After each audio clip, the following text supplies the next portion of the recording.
अस्सलामुअलैकुम दोस्तों, मेरा नाम आतिका मलिक है और एक बार फिर से आप सबका खुशामदीद है आपके अपने यूट्यूब चैनल आओ सीखे विद आतिका पे।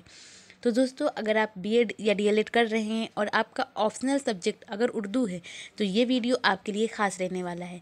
और हम इस चैप्टर की बात करें तो ये सबक 6 है। इससे पहले 5th जो चैप्टर हैं वो कंप्लीट हो चुके हैं। अगर वो वीडियो आपने पहले नहीं देखी है तो आप उसे पहले देख लीजिए। तो ये जो सबक 6 है इसका नाम है इबारत ख्वानी या ख्वानदगी। इबारत ख्वानी जो होता है इसको इंग्लिश में कहते हैं टेक्स्ट रीडिंग। तो आज इस वीडियो में हम डिस्कस करने वाले हैं इबारत ख्वानी यानी टेक्स्ट रीडिंग जो है इसको फ्रांसिस बेकन ने इसमें अपनी क्या राय दी है या इनके फ्रांसिस बेकन के मुताबिक इबारत ख्वानी क्या होता है। और इसके अलावा जेम्स रसल लॉवेल जो हैं इनके मुताबिक इबारत ख्वानी क्या है। और इसके अलावा ये भी जानेंगे कि इबारत ख्वानी की किस्में कितनी हैं। तो इसकी बेसिकली कुछ 6 किस्में होती हैं। अगर नंबर 1 पे बात करें तो बुलंद ख्वानी या इसको मुताला बल हिज्र भी कहते हैं और इसी को इंग्लिश में कहते हैं लाउड रीडिंग। फिर दूसरे नंबर की बात करें तो आता है खामोश ख्वानी या इसे संजीदा मुताला भी कहते हैं और इसको इंग्लिश में कहते हैं साइलेंट रीडिंग।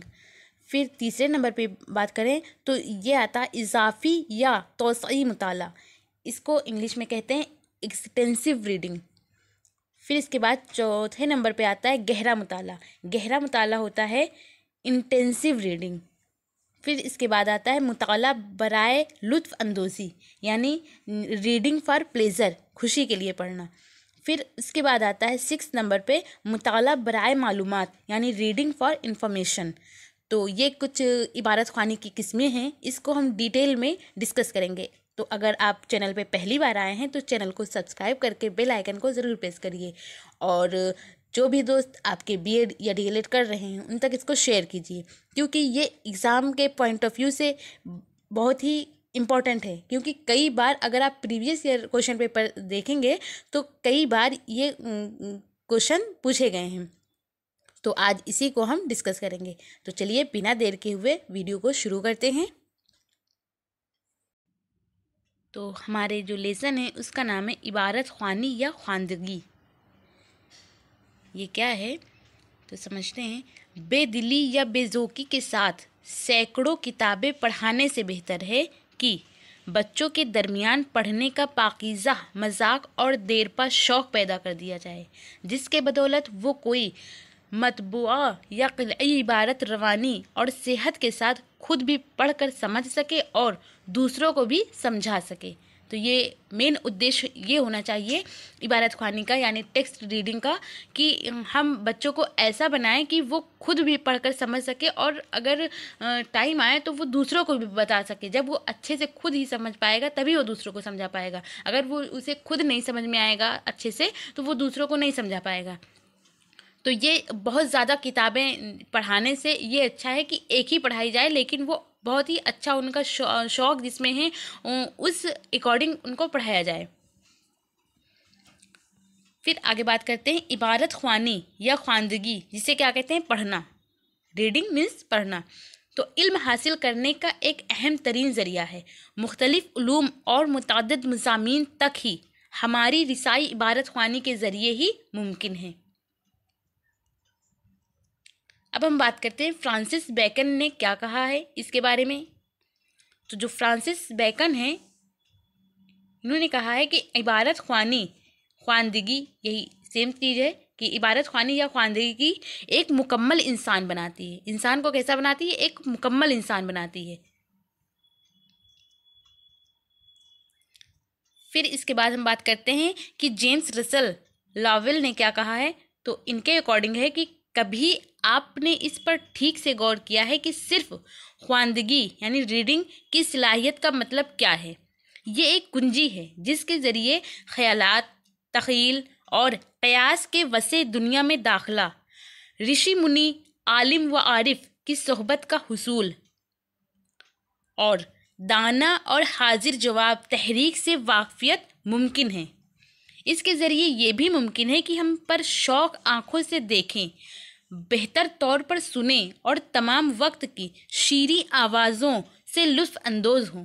इसके अलावा ये ज़मान व मकान के दूरी को ख़त्म कर देता है।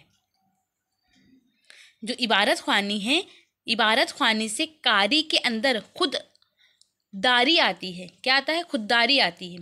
इसकी नज़र में गहराई व गहराई पैदा होती है। साथ ही उनके इरादे बुलंद होते हैं। जब वो दुनिया के मशहूर अदीबों, शायरों और आलिमों की तख्लीक़ात से लुत्फ़ अंदोज़ होता है तो वो अपने तेज़ एक लाफ़ानी मसर्रत से शर्मसार भी पाता है। ये हुआ इबारत ख़्वानी की खुसूसियात। फिर अब हम बात करते हैं कि इबारत ख़्वानी की किस्में कितनी हैं। जैसा कि हम पहले ही ये बात कर चुके हैं कि इबारत ख़्वानी की किस्में कुल 6 होती हैं। तो इबारत ख़्वानी जो है इसको हम 6 हिस्सों में तकसीम करते हैं। नंबर 1 पे अगर हम बात करें तो आता है बुलंद ख़्वानी, या इसे मुताला बल हिज्र भी कहते हैं। इसी को लाउड रीडिंग कहते हैं, यानी जो ज़ोर से पढ़ना। फिर आता है नंबर 2 पे खामोश इबारत ख़्वानी या संजीदा मुताला। इसको कहते हैं साइलेंट रीडिंग, यानी चुपचाप पढ़ना, खामोशी के साथ पढ़ना। फिर आता है 3 पे इजाफ़ी या तौसई मुताला। इसको कहते हैं एक्सटेंसिव रीडिंग। फिर इसके बाद आता है गहरा मुताला। जो गहरा मुताला होता है इसको कहते हैं इंटेंसिव रीडिंग। फिर आता है मुताला बराए लुत्फ़ अंदोज़ी, यानी रीडिंग फॉर प्लेजर। फिर इसके बाद आता है मुताला बराए मालूमात, यानी रीडिंग फॉर इंफॉर्मेशन। तो हम बात करते हैं बुलंद ख़्वानी है क्या। बुलंद ख़्वानी जो है इसको इबारत जब बुलंद आवाज़ से पढ़ी जाती है तो उसे हम बुलंद ख़्वानी या मुताला बल हिज्र कहते हैं, यानी ज़ोर ज़ोर जो आवाज़ों के साथ पढ़ी जाती है उसे बुलंद ख़्वानी कहते हैं। लेकिन इम्पॉर्टेंट ये भी है कि लेकिन ये उसी वक्त मुफीद या कार आमद हो सकती है जबकि बुलंद ख़्वानी में खुश ख़्वानी के जुमले औसाफ मौजूद हों। माहिरीन तालीम खुश ख़्वानी के लिए मुंदरजा झेल औसाफ ज़रूरी करार देते हैं, यानी ये चीज़ें कहते हैं कि ज़रूरी होनी चाहिए। खामोश ख़्वानी नहीं बल्कि जो बुलंद ख़्वानी है उसमें, तो वो क्या क्या होना चाहिए। तो नंबर 1 पे अगर हम बात करें तो इसमें अदायगी अल्फाज या अखराज होना चाहिए और एराब। इसके अलावा तफसील भी होना चाहिए और तग़य्युरुल हुन और माने आफरीनी, और इसके अलावा फ़क़रा बंदी और रिवानी या सलासत ये होना चाहिए जो बुलंद ख़्वानी है उसके अंदर। फिर इसके बाद अब आता है खामोश ख़्वानी, या जिसे क्या कहते हैं संजीदा मुताला, और इसी को इंग्लिश में कहते हैं साइलेंट रीडिंग। तो ये क्या है? इबारत का खामोशी से मुताला खामोश ख़्वानी कहलाता है। खामोश ख़्वानी के दौरान मुताला की रफ्तार कदरे तेज़ होती है, साथ ही दिमाग के मुख्तलिफ क़ुव्वतें ज़ाइल नहीं होती बल्कि सिर्फ क़ुव्वत बसारत से ही काम लिया जाता है। इससे बच्चों में खुद एतमादी पैदा होती है और वो खामोशी व इत्मीनान के साथ वो अपना काम करना सीखते हैं।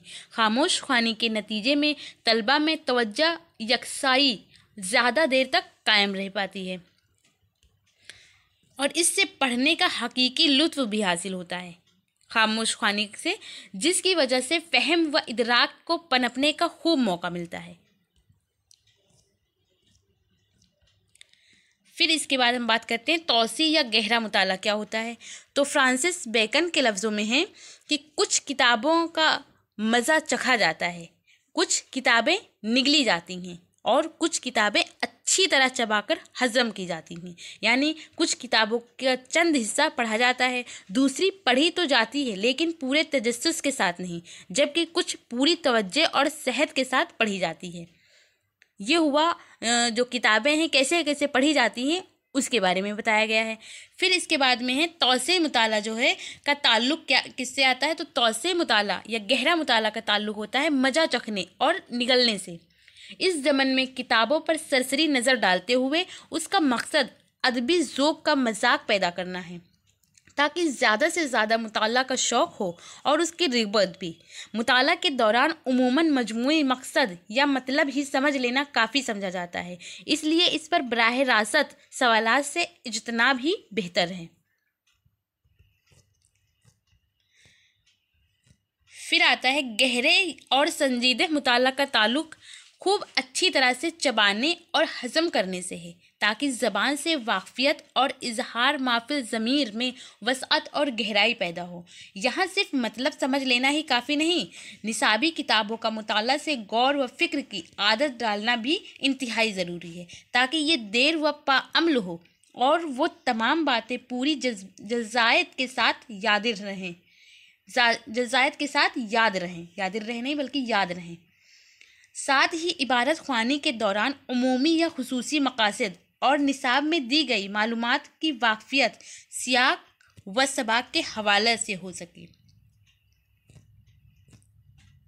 फिर आगे हम बात करते हैं मुताला बराए लुत्फ़ अंदोज़ी, यानी जो खुशी के लिए पढ़ा जाता है, जिसे रीडिंग फॉर प्लेज़र कहते हैं। तो वो क्या है? फ्रांसिस बेकन के ही लफ्ज़ों में है कि मुताला जो है खुशी के हुसूल, ज़बान को खूबसूरत बनाने और सलाहियत में इजाफ़ा के लिए किया जाता है। आगे हम बात करें तो इसमें है कि उर्दू अदब में मौजूद इल्म व अदब का ज़ख़ीरा ज़ौक़ व शौक़ को उभारने और लुत्फ़ अंदोज़ी हासिल करने में बहुत मददगार साबित हो सकते हैं।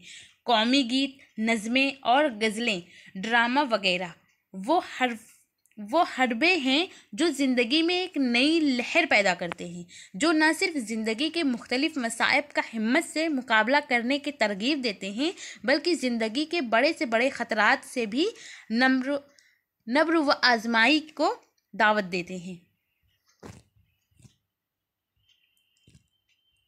लुत्फ़ अंदोज़ी में खुशख्वानी का बड़ा अहम रोल है। जो लुत्फ़ अंदोज़ी है उसमें खुशख्वानी का बड़ा अहम रोल है, जो रूह की बालिदगी के लिए एक मुअस्सिर हरबा के तौर पर इस्तेमाल हो सकता है। लुत्फ़ अंदोज़ी के लिए मुख्तलिफ़ असनाफ़ अदब से मदद ली जा रही है, जो मुख्तलिफ़ लोगों के लिए वजह सुकून मैसर करते हैं।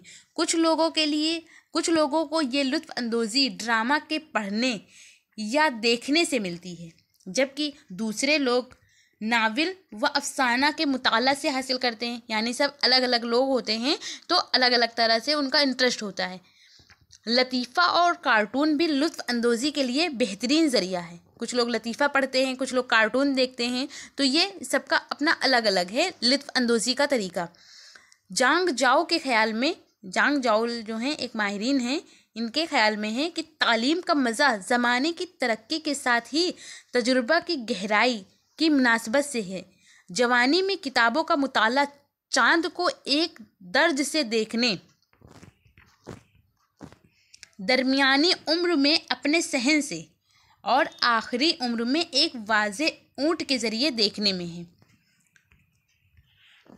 फिर हम बात करते हैं मुताला बराए मालूमात। ये हमारा लास्ट रहने वाला है, 6 है ये। इसमें है कि मुताला बराए मालूमात क्या होता है। तो रीडिंग फॉर नॉलेज या इंफॉर्मेशन, तो मालूमात में इजाफ़ा के लिए मक़ालात, ख़ुतूत, मज़ामीन, तफ़सीरा, तनक़ीद, सफ़रनामा, तारीख़ और जोग्राफ़िया बहुत ही कारआमद ज़राए हैं, जिसका ख़ास काम कारी के मालूमात में इजाफ़ा करना है। ये मक़ालात साइंसी भी हो सकते हैं और मुआशियाती, उमरानी व अदबी भी, जिसमें बुज़ुर्गों के तजुर्बात भी होते हैं और ज़िंदगी के मसाइल के हल भी। तफ़सीरा तहक़ीक़ व तनक़ीद की बुनियाद पर किए जाते हैं, जो अच्छे और बुरे में तमीज़ करने की तरबियत देते हैं। तनक़ीदी मज़ामीन से ज़िंदगी की तनक़ीदी मुताला व मुशाहिदा की तरबियत मिलती है। सफ़रनामों से मुख्तलिफ़ मकामात की ज़हनी सैर हो जाती है। उन लोगों के लिए जो सफ़र नहीं कर सकते, सफ़रनामा जादू के घोड़े के मानिंद है। यानी जो सफ़र कर सकते हैं उनके लिए तो बड़ा इंटरेस्टिंग लगता है, लेकिन जो सफ़र नहीं कर सकते तो उन्हें एक जादू के घोड़े के मानिंद लगता है। इसके साथ ही उसके ज़रिए वहाँ के रस्म व रिवाज, समाजी व माशी हालात से भी वाक़फ़ियत होती है, जिसके नतीजे में वहाँ के लोगों के रहन सहन के बारे में समझने का मौका मिलता है। फ्रांसिस बेकन ने फिर कहा है कि उनने उसको बहुत ही खूबसूरत अल्फाज में बयान किया है। उन्होंने क्या कहा है, तो हम समझते हैं आगे कि तारीख का मुताला आदमी को दानिशमंद और तजुर्बाकार बना देता है। नज़्म का मुताला तबीयत में जिद्दत पैदा करता है। उलूम रियाजिया तबीयत को ज़की बनाता है और उलूम तबीयत ज़ियानत को अमीक। इल्म इखलाकी संजीदा व मतन मुंतक और इल्म बलागत व फसाहियत मुबाहिसा व मुनाजर की काबिलियत पैदा करता है। तो ये हुआ फ्रांसिस बेकन के मुताबिक। तो इस तरह आज हम लोगों ने जाना कि इबादत ख़्वानी क्या है और उसकी किस्में कौन कौन सी होती हैं, बड़ा ही इम्पॉर्टेंट रहने वाला है। तो आई होप आपको ये वीडियो पसंद आया हो और आपके लिए ये वीडियो यूज़फुल भी हो। अगर पसंद आया हो तो आप इसे लाइक कर दीजिए और अगर अभी तक चैनल को सब्सक्राइब नहीं किया है तो सब्सक्राइब करके बेल आइकन को ज़रूर प्रेस करिए। और जो भी दोस्त आपके बीएड या डीएलएड कर रहे हैं और उनका ऑप्शनल सब्जेक्ट अगर उर्दू है तो उन तक इसको शेयर कीजिए। और ये जो PDF है ये मिलेगी आपको मेरे टेलीग्राम चैनल पर, जिसका लिंक डिस्क्रिप्शन में, आप वहाँ से ज्वाइन कर सकते हैं और इस PDF को ले सकते हैं और अच्छे से अपनी तैयारी कर सकते हैं। तो आपको ये वीडियो कैसा लगा, अपना फीडबैक हमें कमेंट के ज़रिए ज़रूर बताइए। थैंक यू, हमेशा खुश रहिए।